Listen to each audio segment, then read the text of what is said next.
God, oh faithful God, you deserve glory in my life. Only you deserve glory, oh faithful God. Tu es béni dans le nom de Jésus-Christ de Nazareth. La grâce de Dieu est sur toi. La main de l'Éternel, Dieu Tout-Puissant, est sur toi.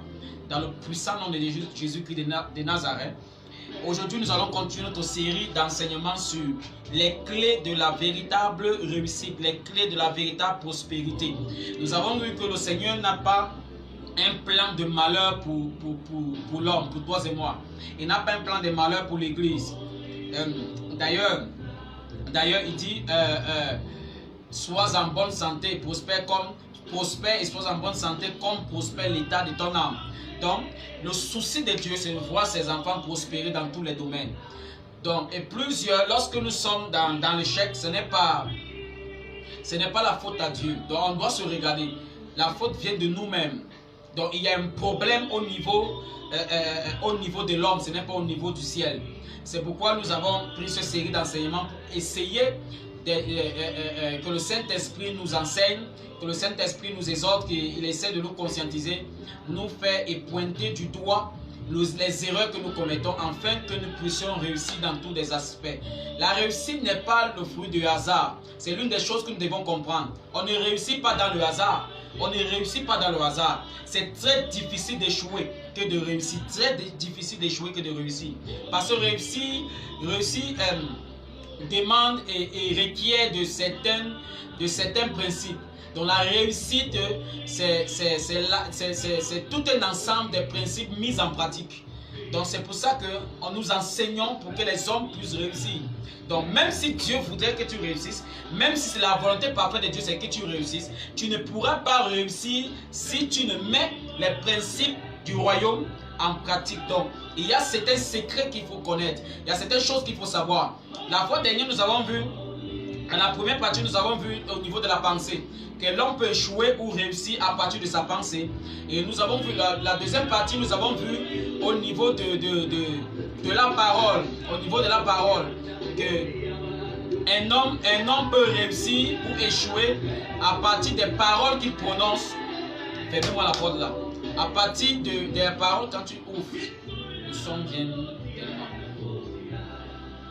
Donc, nous avons vu qu'à partir de la parole, l'homme peut échouer ou réussir. Donc, la parole que l'homme prononce va et fabrique et façonne et dessine sa destinée. Et la troisième partie, nous avons vu l'humilité. Nous avons vu que Dieu résiste aux orgueilleux et fait grâce aux humbles. Donc quand tu es orgueilleux, ce n'est pas le sorcier de ton village qui te fait échouer, c'est Dieu lui-même. Donc Dieu te fait son ennemi. Quand tu es orgueilleux, Dieu devient ton ennemi. Donc c'est lui qui commence à te combattre. Et nous avons vu que quand tu es humble, Dieu te lève. Aujourd'hui, nous allons voir autre chose que... Aujourd'hui, les hommes ou encore l'église francophone n'aiment pas lorsqu'on aborde ce sujet. L'église francophone a un problème là-dessus. Donc, la Bible dit dans Malachie 3, à partir du verset 10, la Bible dit « Apportez à la maison du trésor toutes les dîmes, afin qu'il y ait de la nourriture dans la maison, dans ma maison. Mettez-moi de la sorte à l'épreuve, dit l'Éternel des armées. Et vous verrez si je n'ouvre pas pour vous les écluses des cieux, si je ne répands pas sur vous la bénédiction en abondance. Pour vous, je menacerai celui qui dévore, et il ne vous détruira pas les fruits de la terre, et la vigne ne sera pas stérile dans vos campagnes, dit l'Éternel des armées. Toutes les nations vous diront heureux, car vous serez un pays de délices, dit l'Éternel des armées. Il dit, il menace le dévoreur. Il dit que vous serez appelés, toutes les nations vous diront heureux. Il dit, les vignes ne seront pas stériles. Il dit, je répandrai sur vous la bénédiction en abondance. Il dit, j'ouvre les éclous des cieux. Maintenant, Dieu dit qu'il ouvre les éclous des cieux à partir de quoi? À partir de ta dîme. Donc, la dîme est l'une des choses qui donne le droit légal au ciel de s'ouvrir dans ta vie. Donc, la dîme donne le droit légal au ciel de s'ouvrir dans ta vie. Donc, plusieurs églises, plusieurs chrétiens aiment lorsqu'on prophétise sur leur vie, aiment lorsqu'on donne les visions sur leur vie, aiment tellement lorsqu'on fait des sections de délivrance, mais n'aiment pas lorsqu'on parle de l'argent. La plupart des chrétiens quittent des églises lorsqu'on commence à parler de l'argent. Et certains pasteurs ont peur de parler de la dîme, ont peur de parler de l'argent, de peur de perdre les fidèles. Bien aimé, on doit appliquer les principes bibliques, on doit enseigner les principes bibliques afin que les hommes puissent mener la prospérité biblique. Écoute-moi très bien. Certains hommes de Dieu ont une certaine stratégie aujourd'hui, même dans les réseaux sociaux. Ils passent le temps à critiquer et à mal parler et à condamner la dîme en disant que ce n'est plus d'actualité. Que la dîme n'est plus d'actualité. Dans le but, ou encore, à l'idée, ils pensent que c'est parce qu'ils vont mal parler de la dîme que les gens ils vont tirer vers eux les phares et braquer sur eux les regards. Bien aimé, ce n'est pas parce que tu es en train de critiquer une loi biblique que les gens viendront vers toi. Si tu attires les gens vers toi par le mensonge des enseignements, ils vont partir lorsqu'ils vont découvrir la vérité dans les enseignements, dans les Écritures. Donc, pour moi, toute personne qui essaie de mettre en question ou remettre en cause la véracité de la parole de Dieu a un problème très sérieux. Parce que la parole de Dieu est la même de Genèse à Apocalypse. C'est la même de l'Ancien Testament au Nouveau Testament. C'est la même véracité. Ça a la même puissance. Ça ne change pas. La parole de Dieu ne change pas. Donc, il faut qu'on comprenne quelque chose. Ceux qui disent que la dîme n'est pas d'actualité, il faudrait qu'ils enlèvent dans leur Bible. Ils arrêtent de lire l'Ancien Testament dans leur Bible. Et c'est les mêmes personnes qui disent que nous sommes la tête et non la queue. Je leur pose la même question. Je suis la tête. Cette écriture qui dit je suis la tête et non la queue, est-ce que c'est écrit dans le Nouveau Testament? C'est écrit dans l'Ancien Testament. C'est dans l'Ancien Testament que c'est écrit. Donc, s'ils mettent en cause, s'ils remettent en question, s'ils remettent en cause la parole, la dîme qui est écrite dans Malachie, il faudrait aussi qu'ils remettent en cause la parole qui est écrite dans l'Ancien Testament, qui est écrite dans Exode. Il faut qu'ils remettent en question toute parole de bénédiction qui vient aussi dans l'Ancien Testament. Il faut qu'ils remettent en question. Donc, la parole qui dit que je te bénirai, je bénis ceux qui te bénissent, je maudis ceux qui te maudissent. C'est dans l'Ancien Testament, ce n'est pas dans le Nouveau Testament. Donc ça veut dire que cette parole aussi n'est pas pour eux. Donc, moi je suis de ceux qui pensent que la parole de Dieu demeure la même, garde la même puissance et la même autorité de Genèse et Apocalypse. La parole de Dieu ne change pas. C'est pourquoi aujourd'hui, nous allons parler de la dîme. La dîme est l'une des choses très capitale dans la réussite d'un homme. La dîme est l'une des choses qui donne la vitesse dans le succès, dans la réussite d'un homme. La dîme donne le droit légal au ciel de s'ouvrir dans la vie d'un homme. Il dit que j'ouvrirai les écluses des cieux. Il dit c'est le seul endroit, l'unique endroit que Dieu demande à l'homme de l'éprouver. Donc il dit que essaie de donner ta dîme. Si moi je ne vais pas ouvrir les écluses des cieux et déverser sur toi la bénédiction en abondance, il dit mettez-moi de la sorte en épreuve. Donc c'est le seul endroit que Dieu demande à l'homme de l'éprouver. Seul endroit. Donc je prie pour toi. Je prie pour toi au nom de Jésus de Nazareth. Que tu ne sois pas de ceux-là qui prennent les dîmes et qui bouffent la dîme. Écoutez-moi très bien. Le royaume de Dieu est régi de certains principes. Et nous devons obéir à ces principes afin de manifester les résultats du royaume. Donc, forcément, Dieu a établi certains principes dans le royaume que nous, chrétiens, nous devons maîtriser, nous devons mettre en pratique. Plusieurs personnes, est-ce que vous savez que celui qui a Express Union, le PDG d'Express Union, c'est un enfant de Dieu et il paye sa dîme. Et c'est à cause de sa dîme qu'il est là où il est aujourd'hui. Est-ce que vous savez que celui qui a la société Caterpillar donne sa dîme? Est-ce que vous savez qu'il donne sa dîme? Est-ce que vous savez que celui qui a Colgate le responsable qui a Colgate, le PDG de Colgate donne sa dîme. Et c'est à cause de sa dîme là qu'il est là où il est aujourd'hui. Mais aujourd'hui, comme l'église francophone tellement, on n'aime pas lorsqu'on évoque ce sujet d'argent. Ça devient un problème.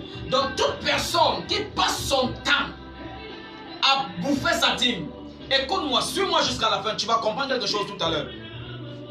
La dîme aujourd'hui est l'une des choses que les églises ont un problème d'enseigner. Les pasteurs se disent que plus ils enseignent sur ça,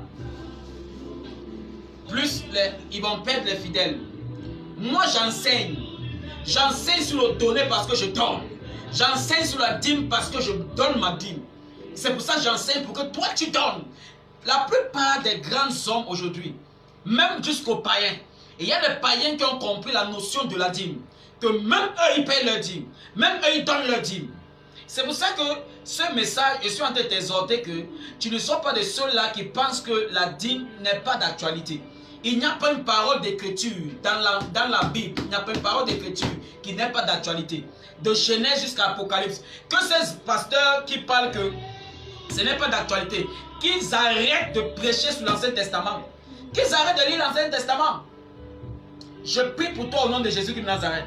Que le Seigneur te donne une bonne compréhension et que tu ne sois pas de ceux qui ne donnent pas leur dîme. Quelle qu'en soit l'église où tu pars, quelle qu'en soit la dénomination, va et donne ta dîme, sois fidèle à ta dîme. La plupart de pauvreté, la plupart de causes de la pauvreté de certaines personnes, c'est parce qu'ils prennent tout le temps de manger leur dîme. C'est parce qu'ils ne donnent pas leur dîme. Plusieurs personnes, c'est leur problème. Parce qu'ils ne donnent pas sa dîme. Ils passent le temps à manger sa dîme. Écoute-moi très bien. Lorsqu'on parle de dîme, dîme c'est la 10e partie. Dîme, c'est la 10e partie. Dîme, c'est la 10e partie. Et quand on parle de la 10e partie, on voit le chiffre 10. 10e partie, on voit le chiffre 10. Et le chiffre 10, c'est le chiffre du commencement. Le chiffre 10, c'est le chiffre du commencement. C'est pour ça que les commandements ont commencé, les commandements de la Bible, les commandements de Dieu ont commencé par 10 commandements. Donc dans l'Ancien Testament, nous avons eu les 10 commandements. Donc la loi de l'Éternel a commencé par les 10 commandements, parce que le chiffre 10, c'est le chiffre du commencement. Et lorsque nous regardons notre Seigneur Jésus-Christ, Jésus-Christ a commencé avec 10 disciples. 2 autres venaient de Jean-Baptiste qui ont écouté le témoignage, qu'ils ont écouté le témoignage de Jésus-Christ que Jean-Baptiste a donné. Et ils ont suivi Jésus-Christ, ça faisait 12. Donc Jésus a commencé avec 10 disciples. Donc le chiffre 10, c'est le chiffre du commencement. Donc chaque fois que tu prends ta dîme, tu mets dans tes affaires, tu manges ta dîme, tu mets dans ce que tu fais, tu mets dans ton commerce, tu mets dans ta société, tu vas faire éternel recommencement. C'est pour ça que plusieurs personnes, chaque année, ils ont l'impression qu'ils recommencent leur vie. Ils ont l'impression qu'ils recommencent leurs activités. Ils ont l'impression qu'ils recommencent toujours leur business. Ça n'avance pas. Pourquoi? Parce que tu as pris le chiffre 10, qui est le chiffre du commencement, et tu ne peux qu'introduire ça dans tes affaires. Au lieu de prendre ça et donner à Jésus-Christ, c'est Jésus qui prend la dîme. C'est à Jésus-Christ qu'on donne la dîme. Au lieu de prendre ta dîme et donner à Jésus-Christ, toi tu prends ta dîme et tu remets toujours dans ton commerce. Tu mets ta dîme dans ton fonds. Et c'est pour ça que chaque année, parce que c'est le chiffre du commencement, et chaque fois que tu consommes le chiffre du commencement, tu dois commencer les choses. Si c'était tes affaires vont toujours recommencer. Au lieu d'avancer, tu as l'impression que chaque année tu recommences. Chaque année tu recommences la même vie. Tu as l'impression qu'en 2010, tu avais une vie. En 2011, c'est la même vie que tu as. En 2015, c'est la même vie que tu as. 2019, c'est la même vie que tu as. 2020, c'est la même vie que tu as. Regarde bien, tu ne donnes pas ta dîme. Tu prends le chiffre 10, qui est le chiffre du commencement. Tu ne peux que consommer ça. Et c'est pourquoi ta vie ne peut que recommencer de nouveau. Je prie pour toi maintenant au nom de Jésus-Christ de Nazareth. Que la puissance du chiffre 10 soit détruite et annulée dans ta vie. Au nom de Jésus-Christ de Nazareth. Que la puissance du chiffre 10 soit détruit dans tes affaires, dans tes activités, dans ton business. Au nom de Jésus-Christ de Nazareth. Le chiffre 10, comme nous avons vu tout à l'heure, le chiffre 10 qui est le chiffre du commencement. Et nous avons vu que Jésus-Christ a commencé avec 10 disciples. Et nous avons vu que les lois de l'Éternel ont commencé par 10 commandements. Par 10 commandements, les 10 commandements que Dieu a donnés à Moïse. Donc, et maintenant, le chiffre 10 aussi, c'est le chiffre de la mort. Le chiffre 10, c'est le chiffre de la mort. Et nous savons que dans le jardin d'Éden, Dieu a dit à l'homme que tu peux manger de tous les fruits qui sont au jardin d'Éden. Mais l'unique fruit, c'est qui est la 10e partie dans le jardin d'Éden. L'unique, c'est qui est la dîme. Ne mange pas ça. Le jour que tu vas manger ce unique fruit qui est la dîme, l'arbre-ci, le jour que tu vas manger ça, tu vas mourir. Parce que le chiffre 10, il y a la mort dans le chiffre 10. Il y a la mort dans le chiffre 10. Dieu connaissait ça. C'est pour ça que Dieu a dit à l'homme de ne jamais manger la 10e partie dans le jardin d'Éden. Parce que le jour qu'il va manger la 10e partie dans le jardin d'Éden, il va mourir. Donc Dieu savait que la dîme porte la mort. Et la Bible dit dans Apocalypse que c'est Jésus qui a le pouvoir de tuer la mort. C'est pourquoi la dîme est donnée à Jésus. Parce que c'est lui qui a le pouvoir de tuer la mort. Et lorsque nous regardons en Égypte, la 10e plaie était la mort. Lorsque nous regardons en Égypte, la 10e plaie était la mort. Donc lorsque Dieu voit le chiffre 10, c'est la mort qui se manifeste. Donc chaque fois que le chiffre 10 est apparu quelque part, la mort a toujours sonné. La mort s'est toujours manifestée. 10 c'est le chiffre de la mort. Donc c'est pourquoi Dieu nous parle, nous interpelle, nous dit qu'on ne doit pas consommer notre dîme, on doit lui donner la dîme. Parce que la dîme contient la mort. Et chaque fois que tu prends la dîme, tu mets dans tes affaires, tu mets dans ton business, tu mets dans ton commerce, tu es en train de tuer ton commerce, tu es en train de tuer tes affaires, tu es en train de tuer ta vie. Chaque fois que tu consommes la dîme, tu es en train de tuer ta vie. C'est pour ça que certaines personnes ont l'impression qu'ils sont devenus, ils sont venus accompagner certaines personnes sur la terre. Certaines personnes pensent qu'ils sont devenus la soeur jumelle de la malchance ou le frère jumeau de la malchance. Pourquoi? Ils voient les autres gens, d'autres personnes réussissent, mais eux, depuis, ils ne réussissent pas. Même bien qu'ils soient en l'église, bien qu'ils soient chrétiens, ils ont l'impression que la vie tourne en rond. Pourquoi? Parce que tu passes le temps à prendre la mort et tu consommes la mort. C'est pourquoi ta vie ressemble à la mort. Tu prends tout le temps. Tu passes ton temps à prendre la mort et tu mets dans tes affaires. Tu prends la mort, tu mets dans ton business. Tu prends la mort, tu mets dans ton commerce. Le chiffre 10 c'est le chiffre de la mort, bien aimé. Je détruis le chiffre 10 et sa puissance dans ta vie au nom de Jésus-Christ de Nazareth. Au nom puissant de Jésus-Christ de Nazareth. Donc arrête de consommer ta dîme. Arrête de consommer ta dîme. Prends ta dîme. Va voir ton père spirituel. Va voir ton pasteur. Donne ta dîme là-bas. Donne ta dîme. Ce n'est pas quand tu donnes à ton pasteur, ce n'est pas lui que tu es en train de donner. Parce que tu ne verras pas Dieu descendre sur cette comme un nuage descend et dit que donne-moi ta dîme. Non. Va donner à un homme de Dieu. Va donner à ton pasteur. Va donner à ton leader. Va donner à ton père spirituel. Et alors c'est à Jésus qu'est-ce que tu es en train de donner. Laisse-moi te dire, l'une des causes de ton échec, c'est le manque de donner sa dîme. C'est parce que tu consommes ta dîme. Et quand tu consommes ta dîme, tu consommes le chiffre du commencement. Et tu vas toujours recommencer à nouveau chaque année. Quand tu consommes ta dîme, tu consommes le chiffre de la mort. Et c'est pour ça que tes choses sont en train de mourir. Tu commences un commerce avec 2 millions. Une semaine, un mois, 2 mois. Tu n'as même pas un capital de 50 000. Or, au départ, ton capital était 2 millions. Mais après un mois, le capital n'est même plus à 50 000. Qu'est-ce qui se passe? On a l'impression que ton commerce est mort. Oui, ton commerce est en train de mourir. Pourquoi? Parce que tu prends le chiffre de la mort, tu introduis dans ton commerce. Tu ouvres un grand salon de coiffure, de beauté et autres. Mais tu ne donnes jamais ta dîme. La dîme, tu prends ta dîme et tu ne peux que tourner avec. Et maintenant, tu as l'impression que ton commerce est en train de chuter. Tu as l'impression que ta boutique chute. Tu as l'impression que tes affaires chutent. Oui, ça chute. Parce que tu as pris la mort et tu as introduit à l'intérieur. La Bible dit dans l'Apocalypse, c'est Jésus qui a le pouvoir de tuer la mort. Tu ne peux pas tuer la mort. D'ailleurs, tu ne vois pas la mort. La mort, c'est un esprit. Tu ne le vois pas. C'est Dieu, c'est Jésus qui peut le tuer. C'est Jésus qui tue la mort. Donc, sors des problèmes. N'écoute pas les bêtises les évangiles du dehors aujourd'hui. N'écoute pas ça. Ils veulent se faire attirer la foule en pensant qu'en critiquant la dîme, les gens vont venir vers eux. Laisse ça. Ne sois pas Ne sois pas dans cet amalgame. Prends ta dîme et donne ta dîme à ton père spirituel. Donne ta dîme à ton pasteur. Donne ta dîme à ton leader. Donne à ton leader. Je ne t'ai pas dit de prendre ta dîme, venir me donner. Va donner à ton pasteur. Va donner à ton leader. Va donner à ton père spirituel. Va donner. La mort est dans la dîme. Plusieurs personnes connaissent la mort financière parce qu'ils passent le temps à prendre le chiffre 10 qui est la dîme et ils s'introduisent dans leurs finances. Et ils ont l'impression qu'on les a maudits au village. On t'a pas maudit au village. C'est ta dîme, c'est ta dîme. Soigne ton cœur, aiguise ton cœur, rends ton cœur sensible à l'évangile. Prends ta dîme et pas donner. Je prie pour toi, dans le nom de Jésus de Nazareth, que tu puisses réussir au nom de Jésus de Nazareth.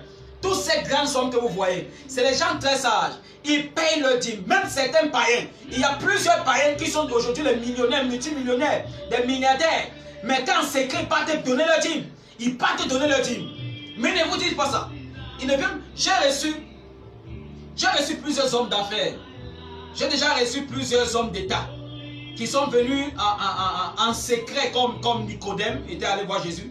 Ils sont venus en secret me voir. Et ils m'ont dit, homme de Dieu, nous savons que la dîme est tellement spirituelle. Et je suis venu vous voir pour donner ma dîme. Parce que je connais ce que c'est que la dîme. Regardez les païens. Les païens savent ça. Les réseaux chrétiens savent ça. Mais les chrétiens comprennent. C'est pour ça que tu as tous ces problèmes. C'est pour ça que tu as l'impression que tu roules, tu tournes à rond. C'est pour ça que tu as l'impression que ton nom c'est échec.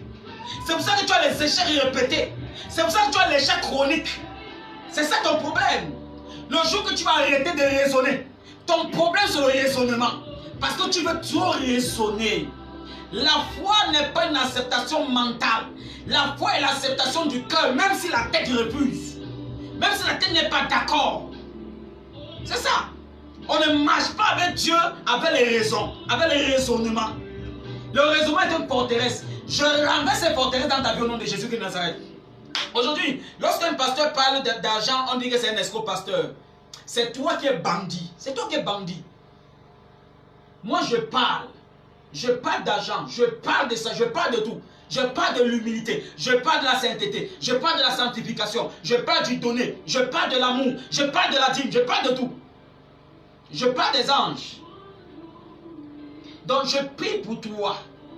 Je prie pour toi. Que le Seigneur te fasse grâce. Et que tu obéisses à ses principes. Et que tu commences à fonctionner dans la réussite totale. Dans le nom puissant de Jésus qui est de Nazareth. Dans le nom puissant de Jésus qui est de Nazareth. Alors, nous voyons Jésus-Christ. Nous voyons Jésus qui a guéri 10 lépreux. Il a guéri 10 lépreux. Et quand les 10 lépreux sont partis, il y a un qui est revenu vers Jésus, qui est la dîme. Parce que le chiffre, la dîme du chiffre 10 c'est 1. Mais il a guéri 10 lépreux. Les 9 autres sont partis. Tous sont partis, mais un est revenu vers Jésus. Et Jésus lui a demandé où sont les autres. Les 9 autres sont où? Les 9 autres ne pouvaient pas revenir à Jésus parce qu'en réalité, ce n'est pas le chiffre 9 qu'on donne à Jésus. C'est le chiffre 10. C'est la 10e partie. C'est la dîme qu'on donne à Jésus. C'est pour ça que Jésus est le premier et le dernier. Donc, premier, les prémices. Dernier qui est la dîme. Donc, Jésus lui-même, je suis alpha et oméga. Je suis le premier et le dernier. Premier, c'est prémisse. Le dernier c'est dîme. Donc, Jésus lui-même est dîme. Il dit premier et dernier. Je prie pour toi que tu sortes de l'ignorance. Au nom de Jésus de Nazareth. Celui qui t'a fait ça tombe maintenant au nom de Jésus. Celui qui t'a envoûté tes pensées là, il tombe au nom de Jésus. Je punis Satan derrière ton raisonnement. Au nom puissant de Jésus de Nazareth. Alors, lorsque on enlève maintenant le chiffre, lorsque on enlève la 10e partie,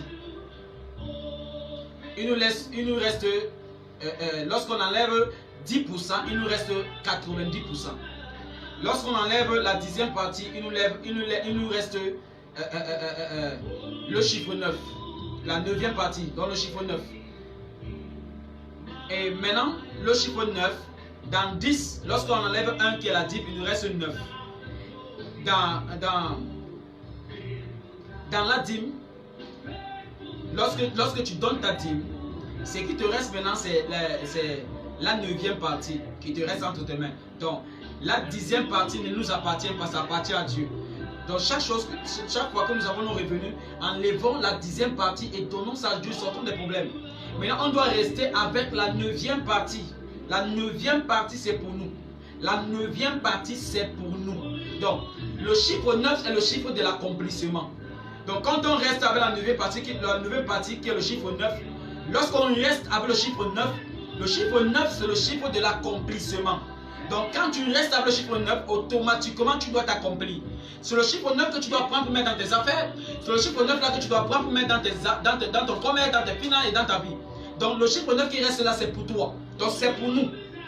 On doit tourner avec ça. Le chiffre 9 est le chiffre de l'accomplissement. C'est pour ça que lorsqu'une femme est enceinte, l'enfant doit faire 9 mois dans le ventre pour être accompli et sortir. Lorsque l'enfant sort avant 9 mois, il y a un problème qu'on appelle un enfant prématuré. Et lorsqu'il déborde 9 mois, il doit aller consulter son médecin parce qu'il y a déjà aussi un problème. Donc, en réalité, l'enfant doit faire 9 mois dans le ventre avant de sortir. Il est accompli. Donc, le chiffre 9 est le chiffre de l'accomplissement. Et lorsqu'on regarde la première prédication de Jésus-Christ, c'est les 9 béatitudes. Heureux l'homme qui, heureux ceux qui sont persécutés à cause de mon nom. Heureux. Va compter, c'est 9. Donc 9 est le chiffre de l'accomplissement. Donc Jésus a commencé sa première prédication avec 9 béatitudes. 9 béatitudes. Et nous savons tous qu'il y a 9 dons du Saint-Esprit. Nous savons tous qu'il y a 9 dons du Saint-Esprit. Et nous savons tous qu'il y a 9 dons de l'Esprit. Donc nous savons qu'il y a 9 dons du Saint-Esprit. Et nous savons tous qu'il y a 9 dons de l'Esprit. Donc le chiffre 9 est le chiffre de l'accomplissement. C'est pour ça que le chiffre 9, c'est nous, on doit rester avec le chiffre 9. Ne reste pas avec le chiffre 10. Ne reste pas avec la 10e partie. Nous avons vu que le chiffre 10, c'est la dîme. Et c'est le chiffre de la mort. Et c'est le chiffre du commencement. Nous avons vu que le chiffre 10 est la dîme. Est la 10e partie. Et le chiffre 9 est la 9e partie qui nous reste. Lorsqu'on enlève la dîme, lorsqu'on enlève la 10e partie, il nous reste la 9e partie qui nous revient. Et la 9e partie là, c'est ce qu'on doit consommer. C'est ce qu'on doit mettre dans nos affaires pour réussir. Donc chaque fois que tu utilises le chiffre 9, tu es obligé de réussir. Tu es obligé de t'accomplir. C'est pour ça que lorsque tu te débarrasses de ta dîme, automatiquement tu dois réussir. Automatiquement tu dois réussir. Et quand la Bible parle ici du dévoreur, il n'a pas du dévoreur. Qui est le dévoreur ici là? Le dévoreur, il dit que Dieu dit dans Malachie que si tu donnes ta dîme, lui menace le dévoreur. Pourquoi? Parce qu'en réalité, lorsque tu restes avec ta dîme attire le dévoreur dans ta vie. C'est pour ça que Dieu sait que c'est ta dîme. C'est la dîme qui attire le dévoreur comme l'aimant attire le fer. Donc, la dîme attire le dévoreur dans nos vies. Maintenant, quand tu prends ta dîme et tu donnes à Dieu, le dévoreur ne viendra pas. Maintenant, qui est le dévoreur? Le dévoreur est celui qui vient détruire tes finances. Lorsque tu viens de toucher ton salaire, qu'on t'appelle que l'enfant est malade, voilà le dévoreur. Lorsque tu viens de gagner un contrat, qu'on vient te dire que papa est malade au village, il faut aller dépenser. Lorsque tu viens de signer ton premier contrat, et c'est là-bas maintenant, c'est là qu'on vient te parler d'un deuil, qu'il faut que tu dépenses. C'est là qu'il y a quelqu'un qui tombe malade et tout cet argent part là-bas. Le dévoreur, c'est qui? C'est lorsque tu prends ton argent et tu amasses ton argent même à la maison. Tu reviens, il n'y a même plus 5 francs. Tout c'est parti. Tu accuses les enfants à la maison, pourtant les enfants ne connaissent pas. Donc c'est ça le dévoreur. Le dévoreur vient seulement dévorer tes finances. Il te laisse chercher l'argent. Mais lorsque tu vas consommer maintenant le bouton de ton travail, c'est là que le dévoreur apparaît. Plusieurs personnes passent le temps à travailler, mais ils ne consomment pas le butin de leur travail. Ils ne consomment pas le résultat de leur travail. Ils passent le temps à s'aimer, ça pousse, c'est quelqu'un d'autre qui vient récolter. Donc ils ne parviennent pas à récolter ce qu'eux-mêmes ont travaillé. C'est ça, c'est ce que le dévoreur fait. Le dévoreur ne vient pas te combattre pour t'empêcher de travailler, mais il t'empêche juste de récolter. Il ne t'empêche pas de s'aimer, mais il t'empêche de récolter. C'est ça le dévoreur. Donc, plusieurs personnes connaissent ça. Tu prends un homme ou tu prends une femme, tu l'éduques, tu éduques cet homme, tu éduques cette femme, mais dès qu'elle gagne son contrat ou dès qu'il gagne son contrat, il prend une autre femme, il l'épouse. Toi, il t'abandonne. C'est le dévoreur qui fait ça. Le dévoreur fait en sorte que le travail que tu as fait dans la vie de cet homme, tu ne parviens pas à manger. Le travail que tu as fait dans la vie de cette dame, tu ne parviens pas à manger. C'est ça le dévoreur. Tu prends ton enfant, tu élèves. Lorsqu'il veut gagner son premier contrat, on t'appelle qu'il est mort. On t'appelle qu'il est mort. C'est ça le dévoreur. Je prie pour toi maintenant. Je prie au nom de Jésus qui est de Nazareth. Je prie au nom puissant de Jésus qui est de Nazareth. Que le dévoreur soit menacé dans ta vie au nom de Jésus. Le dévoreur soit menacé dans ta vie au nom de Jésus. Et tends ta main vers l'écran maintenant. Là, je prie au nom de Jésus que toi tu connaîtras le succès. Le succès fonctionne dans ta vie. Le succès marche avec toi. Au nom de Jésus qui est de Nazareth. Au nom puissant de Jésus qui est de Nazareth. Pendant que tu m'écoutes, la grâce de la prospérité t'est localisée. La grâce du succès te localise. Le ciel s'ouvre. La main de l'Éternel descend sur toi. Dieu te propulse vers ta réussite. Au nom de Jésus de Nazareth, Dieu te propulse dans ta destinée. Au nom puissant de Jésus de Nazareth, si tu m'écoutes, mets en bas, je donne ma dîme, je donne ma dîme chez mon pasteur. Va écrire en bas, écris ça en bas. Pendant que tu vas écrire en bas, je donne ma dîme.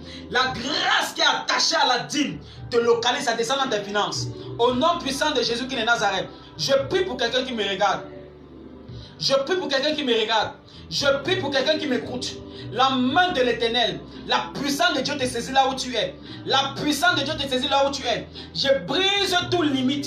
Je brise toute limitation. J'expande ta vie. J'expande ton champ de réussite. Au nom de Jésus qui est de Nazareth, je déclare que tu prends de l'envol financièrement. Au nom puissant de Jésus qui est de Nazareth, tu réussis dans ce que tu fais. Tu réussis dans ton commerce. Tu réussis dans tes affaires. Tu réussis dans tes entreprises. Au nom de Jésus-Christ, la chose qui t'empêchait de réussir tombe maintenant au nom de Jésus. Je renverse cette chose maintenant. Je renverse cette chose maintenant. Ça tombe au nom puissant de Jésus qui est de Nazareth. Dieu te propulse dans la réussite. Au nom puissant de Jésus, je crée l'atmosphère de réussite autour de toi. Je crée l'atmosphère de prospérité autour de toi. Je déclare que ton nom change aujourd'hui. Ceux qui t'avaient méprisé, à partir d'aujourd'hui, ils vont t'honorer. Au nom de Jésus qui est de Nazareth, je déclare dans ta vie la réussite, le succès à tous égards. Au nom puissant de Jésus qui est de Nazareth, je déclare au nom puissant de Jésus, en qualité de prophète de l'Éternel, pendant que je prophétise, ça s'accomplit sans délai. Au nom de Jésus, ta vie change radicalement et positivement.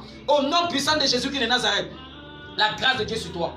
La grâce de Dieu sur toi. La grâce de l'Éternel sur toi. Au nom de Jésus qui est de Nazareth. Au nom puissant de Jésus qui est de Nazareth.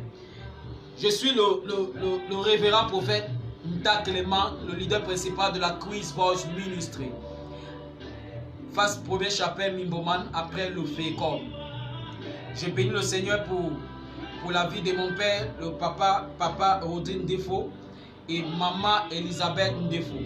Je bénis le Seigneur pour toi qui nous a écoutés. Tu peux écouter nos vidéos et voir, nous suivre dans YouTube, notre chaîne YouTube Dominion Channel. Donc tu tapes Dominion Channel à YouTube, tu verras notre chaîne et tu verras toutes nos vidéos. La main du Seigneur sur toi, pendant que tu nous visionnes dans YouTube, la grâce de Dieu t'a localisé, la grâce de Dieu t'a impacté et t'a imparti dans le puissant nom de Jésus qui est de Nazareth. La main du Seigneur sur toi au nom puissant de Jésus. Pendant que tu dis Amen, ça s'accomplit, ça descend sur toi. Au nom puissant de Jésus qui est de Nazareth. Shalom, shalom, shalom.